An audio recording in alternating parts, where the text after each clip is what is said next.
অভাগীর স্বর্গ শরৎচন্দ্র চট্টোপাধ্যায়। লেখক পরিচিতি: শরৎচন্দ্র চট্টোপাধ্যায় ভারতের পশ্চিমবঙ্গের রাজ্য হুগলি জেলার দেবেন্দ্রপুর গ্রামে 15ই সেপ্টেম্বর 1876 খ্রিস্টাব্দে জন্মগ্রহণ করেন। আর্থিক সংকটের কারণে এফ.এ. শ্রেণীতে পড়ার সময় তার ছাত্রজীবনের অবসান ঘটে। তিনি কিছুদিন ভবঘুরে হয়ে বিভিন্ন জায়গায় ভ্রমণ করেন। পরে 1903 সালে ভাগ্যের সন্ধানে বার্মা বর্তমান মায়ানমার যান এবং রেঙ্গুনে অ্যাকাউন্ট্যান্ট জেনারেলের অফিসে কেরানি পদে চাকরি করেন।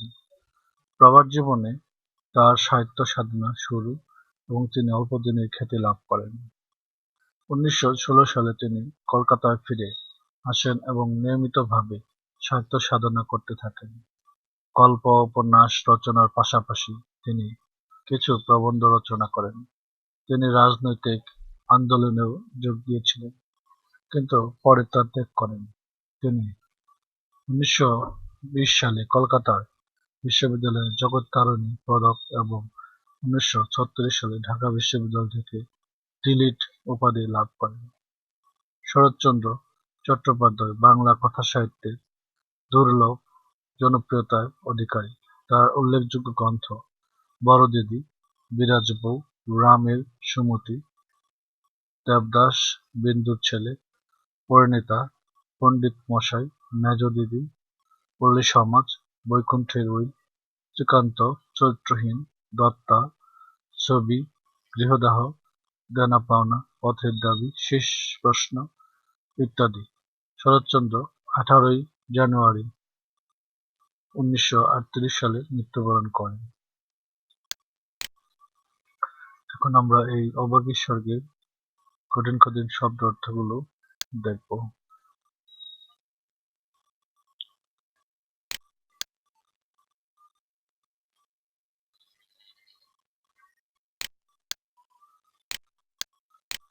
মুখোজ্জ হচ্ছে মুখোপাধ্যায় পদবী।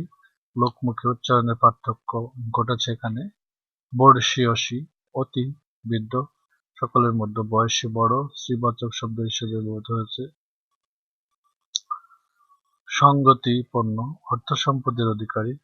অন্ত্যেষ্টিক্রিয়া, মৃত ব্যক্তির সৎকার বা মৃতের জন্য অনির্বাণ শেষ অনুষ্ঠান। স্বর্গ মানে স্বর্গ। লোকমুখের উচ্চারণে পার্থক্য ঘটেছে। অতীক্ষ্ণ, আকাশ, গগন। ভুক্তাবশেষ, ভোজন বা খাওয়ার পরে পাতে যা পড়ে থাকে। প্রসন্ন, সন্তুষ্ট, খুশি।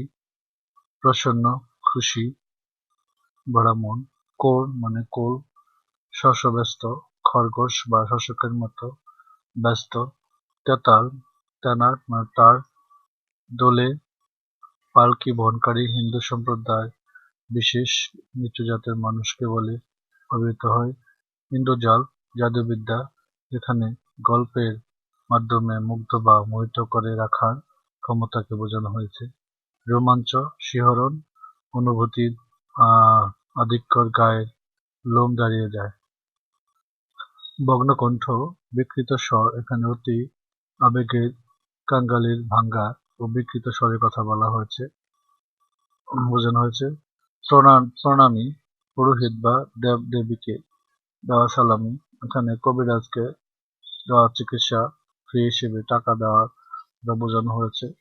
মুষ্টিযোগ মানে টোটকা বা চিকিৎসা। গেটে করি, কাঁটাযুক্ত শামুক জাতীয় প্রাণী। নিশ্চল বা নিঃসার, নিরর্থক, নির্বাক।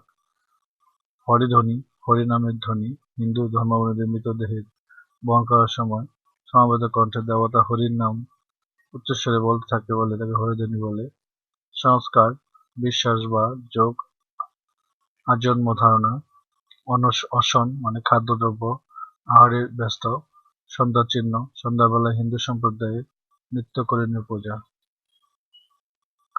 পাঠ পরিচিতি: সুকুমার সেন সম্পাদিত শরৎ সাহিত্য সমগ্র গ্রন্থের প্রথম খণ্ড থেকে অভাগীর স্বর্গ নামক গল্পটি সংকলন করা হয়েছে। গরিব দুঃখী নিচু শ্রেণীর ছেলে কাঙালি, তার মা অভাগী। প্রতিবেশী উঁচু জাতের মুখুজ্যে বাড়ির গৃহকর্ত্রীর মৃত্যুর পর সৎকারের দৃশ্য দেখে অভাগীর ভেতরকার ভাবানুভূতি প্রকাশের মাধ্যমে শুরু হয় এই গল্প। মৃতের শবযাত্রায় আড়ম্বরতা ও সৎকারের ব্যাপকতা দেখে অভাগী নিজের মৃত্যুর মুহূর্তে স্বপ্ন থেকে চন্দন, সিঁদুর, আলতা, মালা, ঘৃত, মধু, ধূপ, ধূনা, অগ্নি ধোঁয়ার মুখার্য বাড়ির গিন্নি স্বর্গে গমন করেছে। দুঃখিনী অভাগী ভাবে তার মৃত্যুর সময় স্বামীর পায়ের ধুলি নিয়ে মৃত্যুর শেষে পুত্র ভাগ্নে করলে সেও স্বর্গে যাবে। মৃত্যুর সময় কাঙালি তার বাবাকে হাজির করতেও পারেনি কাঠের অভাবে মায়ের সৎকার করতে।